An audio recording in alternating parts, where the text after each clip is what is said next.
Hi friends, welcome back to my channel. ఈ రోజు మనం ఈ వీడియోలో 26th ఎపిసోడ్ని చూడబోతున్నాము. ఇప్పుడు ఈషన్ ఇంటికి రాగానే అసిస్టెంట్ ఈషన్ దగ్గరికి వెళ్ళి జిన్ షౌ చాలా రోజులుగా మిమ్మల్ని కలవడానికి ట్రై చేస్తుందని చెబుతున్నాడు. ఆ విషయం విన్న వెంటనే ఈషన్ చాలా సంతోషపడుతున్నాడు. అంత అర్జెంటుగా నన్ను చూడాలనుకుంటుందా, విషయం ఏమై ఉంటుంది అనుకుని వెంటనే తనని కలవాలని డిసైడ్ అవుతున్నాడు. ఆ తర్వాత నవ్వుకుంటూ జిన్ షౌకి నచ్చేలా కొన్ని నగలు సిద్ధం చేయండి, వాటిని గిఫ్ట్ గా ఇస్తాను అనేసి అక్కడి నుండి వెళ్ళిపోబోతున్నాడు. అప్పుడే ఇంకొక వ్యక్తి పరిగెత్తుకుంటూ వచ్చి చింగ్లాన్ మిమ్మల్ని కలవడానికి వచ్చారు, ఆమెని లోపల కూర్చోబెట్టామని చెబుతున్నాడు. ఆమెను లోపలికి అనుమతించిన గార్డుపై ఈషన్ కోప్పడుతూ ఎందుకు ఆమెను లోపలికి అనుమతించారని అడుగుతున్నాడు. ఆ పనివాడిని బాగా తిట్టేసి ఆ గార్డుకి శిక్ష వేసేసి తర్వాత లోపలికి వెళ్లిపోతున్నాడు. అక్కడే చింగ్లాన్ కూర్చొని ఉంటుంది. ఈషన్ ఆమెతో కోపంగా నీకు ఇక్కడే ఉండాలనిపిస్తే చెప్పు, పక్కనే ఒక జైల్ రూమ్ ఖాళీగా ఉంది, ఇప్పుడే ఒక ఖైదీ కూడా చనిపోయాడు, అక్కడ నిన్ను పెట్టమంటావా అని ఎటకారంగా అడుగుతున్నాడు. చింగ్లాన్ నవ్వుతూ నాకు నువ్వంటే ఇష్టము, అందుకే నువ్వు ఇంతగా మాట్లాడుతున్నా నేను ఊరుకుంటున్నాను, ఏదో ఒక రోజు నిన్ను ఇష్టపడడం ఆపేస్తాను, ఆ రోజు నాతో ఇలా మాట్లాడి చూడు, అప్పుడు నీ సంగతి చెబుతాను అని అంటుంది. ఈషన్ ఆమె మాటలేమీ పట్టించుకోకుండా సరే సరే ఎందుకు వచ్చావని అడుగుతున్నాడు. నేను ఒక ఇంపార్టెంట్ విషయం గురించి మాట్లాడడానికే ఇక్కడికి వచ్చాను. చెన్న అఫీషియల్ గా గు కుటుంబానికి మ్యారేజ్ ప్రపోజల్ పంపాడు, అది మాత్రమే కాదు ఒక పెద్ద అధికారి భార్యని మధ్యవర్తిగా పంపించాడు. ఇప్పుడు ఊరంతా ఆ విషయం గురించే మాట్లాడుకుంటుంది. ఆ కుటుంబాన్ని అందరూ పొగుడుతున్నారు. జిన్ షౌ చెన్ను వాళ్ళ ఇంటికి కోడలుగా వెళ్తుందని అందరూ జెలస్ గా ఫీల్ అవుతున్నారని చెబుతుంది. ఆ మాటలు విని ఈషన్ షాక్ అయిపోతున్నాడు. అతను ఆ విషయాన్ని అస్సలు నమ్మలేకపోతున్నాడు. ఇది నిజం కాదు అనుకొని వెంటనే జిన్ షౌ వాళ్ళ ఇంటికి బయలుదేరుతున్నాడు. ఇంటి గుమ్మం దగ్గర ఉన్న గార్డ్స్ అందరూ అతన్ని ఆపడానికి ట్రై చేస్తున్నారు. కానీ ఈషన్ ఎవరి మాట వినకుండా వాళ్ళని పక్కకు తోసుకుంటూ నేరుగా లోపలికి వెళ్తున్నాడు. లోపలికి వెళ్తూ ఉన్నప్పుడు అతనికి జిన్ షౌతో గడిపిన ప్రతి జ్ఞాపకము గుర్తుకు వస్తుంది. తనతో కలిసి గడిపిన ప్రతి క్షణము అతని కళ్ళ ముందు తిరుగుతుంది. ఆ జ్ఞాపకాల్ని తలుచుకుంటూ అతను ఇంకా ఎక్కువగా టెన్షన్ పడుతూ నేరుగా లోపలికి వెళ్లిపోతున్నాడు. ఈషన్ లోపలికి వస్తున్నాడు అన్న విషయము నాన్నమ్మకి కూడా తెలుస్తుంది. జిన్ షౌకి ఇప్పుడు ఎలాగో ఎంగేజ్మెంట్ అయిపోయింది కాబట్టి తన పేరు ప్రతిష్టల్ని కాపాడాలని నాన్నమ్మ డిసైడ్ అవుతున్నారు. వెంటనే గేట్లన్నీ మూసేయమని ఆదేశిస్తున్నారు. కానీ నాన్నమ్మకి కూడా కాస్త టెన్షన్ గానే ఉంది. అతను కోపంలో ఏదైనా చేస్తాడు, మీరతన్ని ఆపలేరు, వెంటనే నా రెండో కొడుకుని పిలవండి, ఈషన్ ని ఆపండి, అతను జిన్ షౌ ని కలవకూడదు, లేకపోతే ఈ పెళ్లికే ప్రమాదం వస్తుందని అంటున్నారు. ఇక రూమ్ లోపల జిన్ షౌ అలానే ఈషన్ వాళ్ళ అక్క ఇద్దరు మాట్లాడుకుంటున్నారు. నీకు పెళ్లి కుదిరిందని నా తమ్ముడికి చెప్పావా అని అడుగుతున్నారు. నేను చెప్పడానికి చాలా రోజుల నుండి ట్రై చేస్తున్నాను, కానీ ఈషన్ ని కలవలేకపోయాను, రేపు స్పెషల్ గా అతన్ని మీట్ అవ్వడానికి కూడా ఏర్పాట్లు చేశానని చెబుతుంది. అక్క ఆశ్చర్యంగా నా తమ్ముడు నిన్ను ప్రేమిస్తున్నాడని నీతో ఒక్కసారి కూడా చెప్పలేదని అడుగుతున్నారు. లేదు, ఒక్కసారి కూడా చెప్పలేదని సమాధానం ఇస్తుంది. అది విన్న ఈషన్ వాళ్ళ అక్క షాక్ అయిపోతున్నారు. ఏంటి, నిజంగానే చెప్పలేదా, నీకు నిజంగా ఈషన్ అంటే ఇష్టమేనా అని అడుగుతున్నారు. జిన్ షౌ కాసేపు బాగా ఆలోచించి అది ప్రేమో ఏమో నాకు తెలియదు, కానీ అతనంటే నాకు చాలా ఇష్టము, నేను అతన్ని ఎప్పుడూ ఒక మంచి స్నేహితుడుగానే చూశాను, అంతకంటే ఎక్కువగా ఎప్పుడూ ఆలోచించలేదని చెబుతుంది. కానీ ఆ మాటలన్నీ బయట నిలబడి ఉన్న ఈషన్ కూడా వింటాడు. అతని మనసు ఒక్కసారిగా విరిగిపోతుంది. వెంటనే నువ్వేమన్నావని అడుగుతూ లోపలికి వస్తున్నాడు. ఇప్పుడు నువ్వేమన్నావని మళ్ళీ అడుగుతున్నాడు. జిన్ షౌ భయపడిపోయి ఏమైంది, ఎందుకు ఇలా కోపంగా ఉన్నావని అడుగుతుంది. ఈషన్ డైరెక్ట్ గా నువ్వు చెన్నుని పెళ్లి చేసుకోబోతున్నావా అని అడుగుతున్నాడు. జిన్ షౌ అవునని చెప్పడంతో ఈషన్ పక్కనున్న వస్తువులన్నిటినీ కోపంతో తోసేస్తున్నాడు. ఒక్కసారిగా తన ఖడ్గాన్ని బయటకు తీసి ఎవరు నా దగ్గరకు రావద్దు, నువ్వెందుకు అతన్ని పెళ్లి చేసుకుంటున్నావు, ఎందుకు ఎందుకు అని మళ్ళీ మళ్ళీ అడుగుతున్నాడు. అతని కళ్ళల్లో కన్నీళ్లు కూడా కనిపిస్తున్నాయి. ఎందుకంటే అతనంటే నాకు ఇష్టమే, నేను కూడా అతన్ని ప్రేమిస్తున్నాను, అందుకే పెళ్లి చేసుకుంటున్నానని అంటుంది. ఆ మాట విని ఈషన్ ఇంకా ఎక్కువ కోపంగా పక్కనున్న వస్తువులన్నిటినీ ఖడ్గంతో పగలగొడుతున్నాడు. ఆ బాధని కంట్రోల్ చేసుకోలేక అతను గట్టిగా అరుస్తున్నాడు. నేను నీతో చెప్పాలనుకున్నాను, నిన్ను కలవడానికి కూడా చాలా సార్లు ట్రై చేశాను, కానీ కుదరలేదు, అందుకే రేపు నిన్ను మీట్ అవ్వడానికి కూడా ఏర్పాట్లు చేశాను, కానీ నువ్వు ఈ రోజు వస్తావని నేను ఊహించలేదు అని అంటుంది. ఈషన్ మాత్రం ఆ మాటలేవి పట్టించుకోకుండా అయితే నిజంగానే నువ్వు అతన్ని ప్రేమిస్తున్నావా, నువ్వు అబద్ధం చెప్తున్నావు, అది నిజం కాదని అరుస్తున్నాడు. అప్పుడే ఇంట్లో ఉన్న వాళ్ళందరూ లోపలికి పరిగెత్తుకుంటూ వస్తున్నారు. ఈషన్ వాళ్ళ వైపు కూడా ఆయుధం చూపిస్తూ ఎవరు నా దగ్గరకు రావద్దని హెచ్చరిస్తున్నాడు. ప్లీజ్ ముందు ఆ ఖడ్గాన్ని కింద పెట్టు, మనం ఇద్దరం కూర్చొని మాట్లాడుకుందాము, సరేనా అని జిన్ షౌ అడుగుతుంది. కానీ ఈషన్ తల ఊపుతూ లేదు, నేను నిన్ను వదిలిపెట్టను, నువ్వు అతన్ని ప్రేమిస్తున్నావంటే నేను నమ్మనని చెబుతున్నాడు. అలా చెబుతూ చెబుతూ పిచ్చివాడిలాగా నవ్వడం మొదలు పెడుతున్నాడు. అప్పుడే జిన్ షౌ వాళ్ళ అసిస్టెంట్ ఆ అవకాశాన్ని యూజ్ చేసుకుని ఈషన్ చేతిలో ఉన్న ఖడ్గాన్ని ఒక్కసారిగా లాక్కుంటుంది. వెంటనే ఈషన్ వాళ్ళ అక్క కూడా పరిగెత్తుకుంటూ వెళ్లి అతన్ని గట్టిగా పట్టుకుంటున్నారు. నువ్వు త్వరగా ఇక్కడ నుండి వెళ్లిపో, ఇప్పుడే వెళ్లిపో అని చెబుతున్నారు. ఇంట్లో వాళ్ళు కూడా జిన్షావ్ ని అక్కడ నుండి తీసుకుని వెళ్లిపోవడానికి ట్రై చేస్తున్నారు. అప్పుడే ఈషన్ కి ఒక్కసారిగా కళ్ళు తిరిగినట్లుగా అనిపిస్తుంది. జిన్షావ్ ని చూస్తూ వెళ్లిపోవద్దని గట్టిగా అరుస్తున్నాడు. ఆ తర్వాత ఒక్కసారిగా అతని నోట్లో నుండి రక్తం పడడం మొదలవుతుంది. అది చూసిన వెంటనే జిన్షావ్ కి అక్కడ నుండి వెళ్లాలనిపించదు. ఆమె వెంటనే అతని దగ్గరికి వచ్చి కూర్చుంటుంది. ఈషన్ అని కంగారుగా పిలుస్తుంది. కానీ ఈషన్ ఆమెను దూరంగా తోసేసి ఇకపై నీ మొహం కూడా నాకు చూపించకు అని చెప్పి అక్కడ నుండి వెళ్లిపోతున్నాడు. ఈషన్ అక్కడ నుండి వెళ్లిపోయిన తర్వాత జిన్షావ్ అతని పరిస్థితిని చూసి చాలా బాధపడుతుంది. నాకు చాలా బాధగా ఉంది అనేసి ఏడవడం మొదలు పెడుతుంది. ఈషన్ ఏమో బయటకు వచ్చి ఇకపై నేను ఇంటికి ఎప్పటికీ తిరిగి రాను అనేసి అక్కడ నుండి వెళ్లిపోతున్నాడు. ఇక అదే సమయంలో రాజు చెన్నుని ప్యాలెస్ కి పిలిపిస్తున్నాడు. చెన్ను వెంటనే యూనిఫామ్ వేసుకుని ప్యాలెస్ కి బయలుదేరుతున్నాడు. అక్కడ రాజు పక్కన మాస్టర్ కూడా కూర్చుని ఉంటాడు. చెన్నిప్పుడు పనిష్మెంట్ లో ఉన్నారు. ఇలాంటి సమయంలో అతన్ని పిలవడం కరెక్ట్ కాదని మాస్టర్ అంటున్నాడు. సరే సరే ఏదో ఒకసారి తప్పు జరిగి ఉండొచ్చు, ఇకపై అలా జరగదు అనేసి రాజు చెన్నుని చూసి నవ్వుతూ నీకు త్వరలో పెళ్లి కాబోతుందంట కదా, అదే ఆ పెద్ద విరాళం ఇచ్చిన అమ్మాయిని నువ్వు పెళ్లి చేసుకోబోతున్నావంట. మీ ఇద్దరు ఎలా కలిశారు ఆ విషయం తెలుసుకోవాలని నాకు చాలా ఇంట్రెస్టింగ్ గా ఉంది, అందుకే పిలిపించానని చెబుతున్నాడు. దానికి చెన్న ఆన్సర్ చెప్పబోతుంటే మాస్టర్ అతన్ని ఆపుతున్నాడు. మహారాజా వాళ్ళ పర్సనల్ విషయాల్లో మనం జోక్యం చేసుకోకూడదు, ఇలాంటి ప్రశ్నలు అడగడం కరెక్ట్ కాదని అంటున్నాడు. రాజు నవ్వుతూ సరే సరే అయితే నేను అధికారికంగా అడుగుతాను, ఆ విరాళం ఇచ్చిన అమ్మాయికి నీకు ఏంటి సంబంధం అని మళ్ళీ అడుగుతున్నాడు. ఆ మాటలు విని మాస్టర్ కి కాస్త కోపం వస్తుంది. అతనికి అక్కడ ఉండాలనిపించదు. వెంటనే పైకి లేచి మహారాజా నాకు చాలా ముఖ్యమైన పనులున్నాయి, మీరు మాట్లాడుకుంటూ ఉండండి, నేను బయలుదేరుతాను అనేసి అక్కడ నుండి వెళ్లిపోతున్నాడు. మాస్టర్ అక్కడ నుండి వెళ్లిపోయిన తర్వాత చెన్ను మాట్లాడడం మొదలు పెడుతున్నాడు. ఆమెని నేను ఎలా కలిశానంటే అని ఏదో చెప్పబోతున్నాడు. అంతలో రాజు పక్కనున్న మరో అధికారిని చూసి నాకు ఆకలిగా ఉంది, వెళ్లి కొంచెం స్నాక్స్ తీసుకుని రండి అని పంపించేస్తున్నాడు. ఆ తర్వాత రాజు చెన్నని దగ్గరికి పిలిచి నెమ్మదిగా మాట్లాడడం మొదలు పెడుతున్నాడు. నీకొక ఇంపార్టెంట్ పనిని అప్పచెప్పబోతున్నాను. మీ మాస్టర్ ఉన్నారు కదా, ఆయన ఈషన్ వాళ్ళ నాన్నని చంపాలని డిసైడ్ అయ్యారు. దానికి కావలసిన ఆధారాలు కూడా కోర్టుకు తీసుకొని రాబోతున్నాడు. చక్రవర్తిని అవమానించారనే నేరం అతని మీద మోపాలని ట్రై చేస్తున్నాడు. ఆ నేరానికి చాలా కఠినమైన శిక్ష పడుతుంది. కోర్టులో అతనికి చాలా మంది మద్దతిస్తున్నారు. అందుకే అక్కడ నేను అతన్ని ఎదిరించలేను. కానీ నేను ఈషన్ ని అలానే ఈషన్ వాళ్ళ నాన్నని కాపాడాలనుకుంటున్నాను. దానికి నువ్వే ఏదో ఒకటి చెయ్యాలి. అలా చేసే మార్గం నువ్వే ఏదో ఒకటి కనుక్కోవాలని చెబుతున్నాడు. ఓకే రాజా అనేసి చెన్న అక్కడ నుండి బయలుదేరుతున్నాడు. బండిలో వెళ్తున్నప్పుడు మేనేజర్ చెన్నుతో మాట్లాడుతూ నేను ఇది అస్సలు ఊహించలేదు, రాజుగారు నేరుగా మీకే ఈ పనిని అప్పగించారు, పైగా కోర్టులో తను ఏమీ చేయలేనని కూడా చెప్పారు. ఒకవేళ రాజు మిమ్మల్ని టెస్ట్ చేస్తున్నారా అని అడుగుతున్నాడు. చెన్ను కాసేపు బాగా ఆలోచించి రాజుగారు నన్ను చాలా రోజుల నుండి బాగా అబ్జర్వ్ చేస్తున్నారు. మాస్టర్ నా మీద డైరెక్ట్ గా కేసు పెట్టలేకపోయినా అతని మనుషుల చేత కేసు పెట్టించారు. కానీ ఆ సమయంలో మాస్టర్ నాకు సపోర్ట్ చేస్తూ ఒక్క మాట కూడా మాట్లాడలేదు. అందుకే నాకు మా మాస్టర్ కి మధ్య దూరం ఏర్పడిందని రాజుగారికి తెలిసినట్టు ఉంది. ఆ దూరం ఇంకా పెరగాలనుకునే నాకు ఈ పనిని అప్పజెప్పినట్టు ఉన్నారు. అయినా రాజుగారు బాగా పెద్దవారైపోయారు.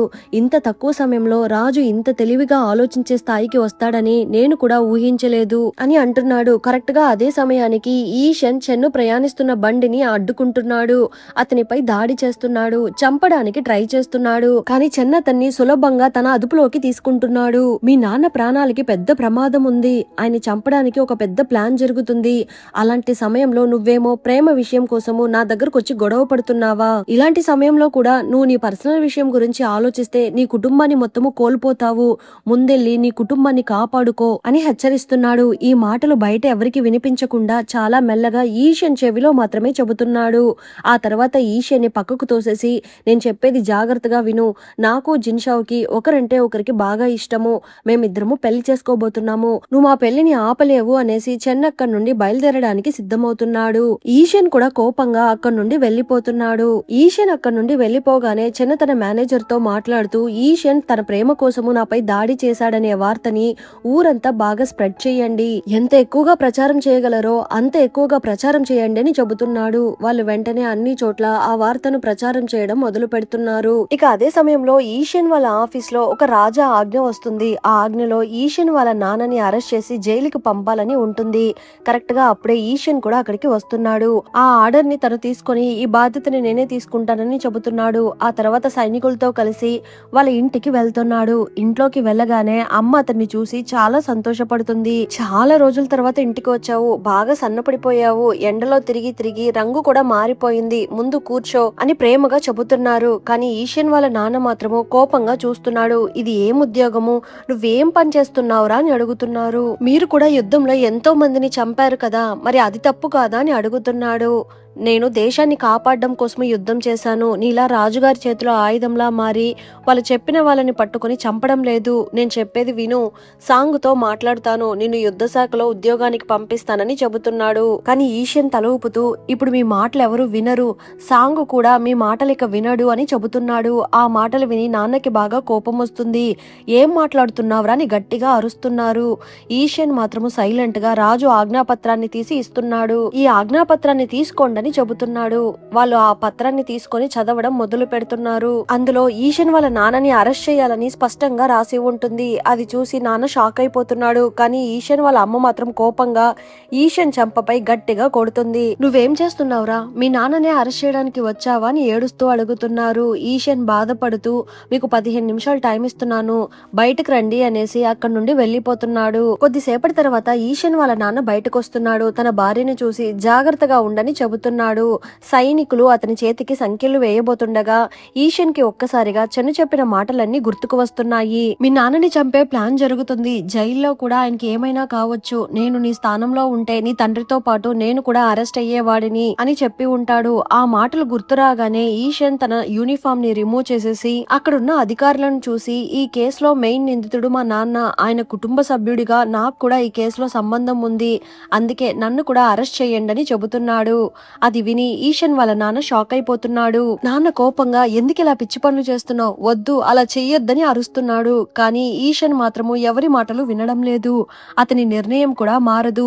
చివరికి అధికారులు ఈషన్ వాళ్ళ నాన్నతో పాటు ఈషన్ ని కూడా అరెస్ట్ చేసి జైలుకి తీసుకుని వెళ్తున్నారు. ఇక ఈ విషయం వెంటనే చెన్ను దగ్గరికి చేరుతుంది. మేనేజర్ చెన్నుతో మాట్లాడుతూ జిన్షా విషయం వల్ల మీ మాట ఈషన్ వినడేమో అనుకున్నాను, కానీ చూడండి ఈషన్ కూడా మీరు చెప్పినట్టుగానే చేశాడని చెబుతున్నాడు. నాకు అదే ఆశ్చర్యంగా ఉంది, కానీ అసలు పని ఇప్పుడే మొదలయ్యింది. ప్రజల్లో ఈషన్ వాళ్ళ ఫ్యామిలీ గురించి ఒక మంచి అభిప్రాయం ఏర్పడాలి. ఈషన్ వాళ్ళ నాన్నతో పాటు జైలుకు వెళ్లాడని అందరికీ చెప్పండి. ప్రజల్లో అతనిపై జాలి కలిగేలా చెయ్యండి. కోర్టులో రాజుగారికి మన మాస్టర్ ని ఎదిరించే అధికారం లేదు, కాబట్టి బయట ప్రజల మద్దతు సంపాదించాలి. ఈషన్ వాళ్ళ నాన్నని కాపాడడం కోసము జైలుకి వెళ్లాడు, అందువల్ల ప్రజల్లో అతనికి మంచి పేరు వస్తుంది. ఆ మంచి పేరును ఉపయోగించి అతనికి పెద్ద శిక్ష పడకుండా చిన్న శిక్ష మాత్రం పడేలా ట్రై చేయాలని చెబుతున్నాడు. మీరు చెప్పింది కరెక్టేనని మేనేజర్ కూడా ఒప్పుకుంటున్నాడు. ఇక అదే సమయంలో చింగ్లాన్ చెన్ వాళ్ళ చెల్లెలతో కలిసి డ్రింక్ చేస్తూ ఉంది. ఏమైంది, మా అన్నయ్యకి పెళ్లి కాబోతుందని నీకు బాధగా ఉందా, నువ్వు మా అన్నయ్యని ప్రేమిస్తున్నావా అని అడుగుతుంది. చాచా, నాకు చెన్ను మీద ఏ కోపము లేదు, నా కోపం అంతా జిన్షావ్ మీదనే, ఎందుకంటే నేను ఇష్టపడేది ఈషియన్ని, అతను జిన్షావ్ని ఎంతగా ప్రేమిస్తున్నాడో తెలుసా. అదంతా చూసి నాకు బాగా కోపం వచ్చింది. జిన్షావ్ ఒక్కసారి కూడా ఈషియన్తో అలాంటి మంచి సంబంధం ఉందని నాకు చెప్పలేదు, చెన్నని ప్రేమిస్తున్నానని కూడా నాతో చెప్పలేదని కోపంగా అంటుంది. జిన్షావ్కి నువ్వు మరీ అంత క్లోజ్ కూడా కాదు, అలాంటప్పుడు తన మనసులో ఎవరున్నారో నీకెందుకు చెబుతుంది, ఆమె ఈషియన్ని ఒక మంచి ఫ్రెండ్ లానే చూసుండొచ్చని అంటుంది. ఏమో అదంతా నాకు తెలియదు, ఇక మీదట నేను తనతో ఫ్రెండ్షిప్ చెయ్యను, నువ్వు కూడా తనతో ఫ్రెండ్షిప్ చెయ్యొద్దని అంటుంది.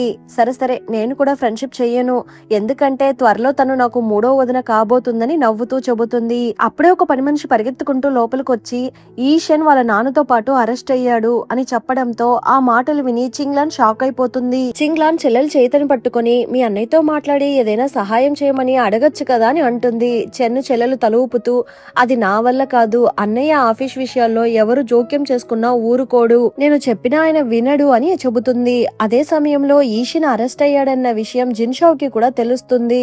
జిన్షావ్ చాలా టెన్షన్ పడుతూ నేను ఇప్పుడు ఏం చేయాలి అన్నట్టుగా ఆలోచిస్తుంది. అంతలో ఈషన్ వాళ్ళ అక్క కూడా అక్కడికి వస్తున్నారు. దయచేసి నా తమ్ముణ్ణి కాపాడు, నువ్వే చెన్నుతో మాట్లాడి ఏదో ఒక హెల్ప్ చేయాలని అడుగుతున్నారు. బాగా ఏడుస్తూ జిన్షావ్ కాళ్ళు కూడా పట్టుకుంటున్నారు. అప్పుడే అక్కడికి జిన్షావ్ వాళ్ళ నాన్నమ్మ కూడా వస్తున్నారు. నాన్నమ్మ కోపంగా నేను నీకు ముందే చెప్పాను కదా, జిన్షావ్ దగ్గరికి వెళ్ళొద్దని చెప్పాను కదా, ఇప్పటికే ఆ అబ్బాయి మా ఇంట్లో చాలా గొడవ చేశాడు. ఇప్పుడు మళ్ళీ జిన్షావ్ దగ్గర సహాయం అడగడానికి వచ్చావా? జిన్షావ్, నువ్వు ఈ విషయంలో అసలు జోక్యం చేసుకోకూడదు. నువ్వు ఈ ఇంటి కోడలివే కదా, శత్రువుల వైపు ఎందుకు నిలబడుతున్నావని అడుగుతున్నారు. అక్క వెంటనే, నేను శత్రువుల కోసం మాట్లాడడం లేదు. ఈషన్ నా తమ్ముడు, అతను నా కుటుంబము. నా తమ్ముడిని మా నాన్నని కాపాడడం కోసము నేను చేయగలిగిందల్లా చేస్తాను అనేసి ఏడుస్తున్నారు. జిన్షావ్ ఆమెను ఓదారుస్తూ, అక్క మీరేం బాధపడకండి, ఈషన్ ని కాపాడడానికి నేను తప్పకుండా సహాయం చేస్తానని మాట ఇస్తుంది. ఆ తర్వాత జిన్షావ్ ఒక రెస్టారెంట్ కి వెళ్తుంది. అక్కడ చింగ్లాన్ ముందే తన కోసం ఎదురు చూస్తూ ఉంటుంది. చింగ్లాన్ జిన్షావ్ తో ఈషన్ ని కాపాడడానికి ఒక మంచి స్నేహితురాలిగా నువ్వు చేయాల్సిందంతా తప్పకుండా చేస్తావని నాకు తెలుసు అని చెప్పేసి తన అక్కడి నుండి వెళ్లిపోతుంది. ఆ తర్వాత జిన్షావ్ నేరుగా చెన్ను ఉండే రూమ్ లోకి వెళ్తుంది. ఏమైంది, అసలు ఇక్కడ ఏం జరుగుతుందని అడుగుతుంది. చెన్ను వెంటనే ఈషన్ వాళ్ళ నాన్నకి ప్రమాదం ఉందని అతనికి బాగా తెలుసు, ఆయన్ని కాపాడడం కోసమే తను కూడా అరెస్ట్ అయ్యాడు అని చెప్పడంతో ఆయన ఏ తప్పు చేయలేదు, అయినా వాళ్ళందరూ ఆయన్ని టార్గెట్ చేస్తున్నారు. ఇంతకు ముందు ఒకసారి రాజును కాపాడినందుకే అప్పట్లో ఈషన్ వాళ్ళ నాన్నని చంపకుండా వదిలేశారు. ఇప్పుడు ఈషన్ కూడా జైల్లో ఉన్నాడు. ఇలాంటి పరిస్థితుల్లో అతన్ని ఎలా కాపాడుకోవాలని అడుగుతుంది. చెన్ను కాసేపు బాగా ఆలోచించి, వాళ్ళని కాపాడడానికి ఒకే ఒక మార్గం ఉంది, కానీ దానికి మనము చాలా బాధ అనుభవించాలి, ముఖ్యంగా నువ్వు అని చెబుతున్నాడు. ఆ తర్వాత చెన్ను వాళ్ళ మాస్టర్ ని మీట్ అవ్వడానికి వెళ్తున్నాడు. మాస్టర్ చెన్నుతో మాట్లాడుతూ, ఈషన్ వాళ్ళ తండ్రిని ఎంక్వైరీ చేసే పదవి ఇప్పుడు ఖాళీగానే ఉంది, ఆ బాధ్యతని నువ్వే తీసుకోనని చెబుతున్నాడు. చెన్ను వెంటనే, అది కరెక్ట్ కాదు, ఆయన్ని నేనెలా విచారణ చేయగలను, అది నేనెలా తీసుకుంటాను, వద్దు అని చెబుతున్నాడు. అప్పుడు మాస్టర్ వెంటనే చెన్నుని ఉరిమి చూడడం మొదలు పెడుతున్నాడు. చెన్ను చుట్టూ ఒకసారి గమనిస్తున్నాడు. ఎవరో అక్కడ దాక్కొని వింటున్నట్టుగా అతనికి అర్థమవుతుంది. అప్పుడు వెంటనే తన మాటలు మార్చి, సరే మాస్టర్, మీరు చెప్పాక కూడా నేను మీ మాటల్ని రిజెక్ట్ చేయడం మంచిది కాదు, వెంటనే వెళ్లి విచారణ ప్రారంభిస్తాను అని చెప్పి బయటకు వెళ్లిపోతున్నాడు. చెన్ను అక్కడి నుండి వెళ్లిపోయిన తర్వాత ఒక అధికారి బయటకు వస్తున్నాడు. ఇతను ఇంతకు ముందు చెన్నుతో పాటు జైలుకి వెళ్లాడు కదా, అతనే ఇతను. మాస్టర్ వెంటనే అతనితో మాట్లాడుతూ, చెన్నుకి ఈషన్ కి మధ్య సంబంధం ఉందని నువ్వెలా కనిపెట్టావని అడుగుతున్నాడు. నేను జైలుకి వెళ్లినప్పుడే ఖచ్చితంగా ఏదో జరుగుతుందని అనుమానం వచ్చింది, ఎవరో ఒకళ్ళు ఈషన్ కి హెల్ప్ చేస్తున్నారని అనుకున్నాను, ఆ తర్వాతే ఆ వ్యక్తి చెన్నని నాకు అర్థమైంది అని చెబుతున్నాడు. అందుకే చెన్నుని పరీక్షించాలని మాస్టర్ డిసైడ్ అవుతున్నాడు. ఇక చెన్ను ఇంటికి వచ్చాక అసిస్టెంట్ చెన్నుతో మాట్లాడుతూ, ఇప్పుడు మీరు ఏం చేయబోతున్నారని అడుగుతున్నాడు. మాస్టర్ నా ప్రతి అడుగుని గమనిస్తున్నాడు, ఇంకా చేయడానికి ఏమీ లేదు, విచారణకు వెళ్లాల్సిందే, విచారణ చేసి తీరాల్సిందే అని చెప్పేసి ఈషన్ వాళ్ళ నాన్నని ఎంక్వైరీ చేయడం కోసము జైలుకి బయలుదేరుతున్నాడు. ఇక జైల్లో ఈషన్ వాళ్ళ నాన్న ఈషన్ తో మాట్లాడుతూ, నువ్వు ఇక్కడ నుండి ఎలా అయినా తప్పించుకో, మీ అమ్మని మీ అక్కని జాగ్రత్తగా చూసుకో, నా గురించి ఆలోచించకని చెబుతున్నాడు. కానీ ఈషన్ మాత్రం అందుకు ఒప్పుకోవడం లేదు. నాన్న, మీరు కాస్త ప్రశాంతంగా ఉండండి అని అంటున్నాడు. అప్పుడే చెన్ను జైల్లోకి వచ్చి, మిమ్మల్ని ఎంక్వైరీ చేయడం కోసమే వచ్చానని చెబుతున్నాడు. ఈషన్ వాళ్ళ నాన్న కోపంగా, అసలు నేను ఇంటి నుండే బయటికి రాలేదు, అది మీకు కూడా తెలుసు, ఇంకేం విచారణ, ఈ నాటకాలన్నీ ఆపండి అని అంటున్నాడు. చెన్ను వెంటనే అక్కడున్న జైలర్ ని చూసి, వీళ్ళకి ప్రతిరోజు భోజనం ఎందుకు ఇస్తున్నారు, అన్ని తీసుకుని వెళ్ళండి అని కావాలనే గట్టిగా అరుస్తున్నాడు. ఆ మాటలు విని ఈషన్ కి బాగా కోపం వచ్చి, నువ్వేమన్నావని అరుస్తున్నాడు. చెన్ను వెంటనే ఈషన్ మెడ పట్టుకుని గోడకు బలంగా నెట్టేస్తున్నాడు.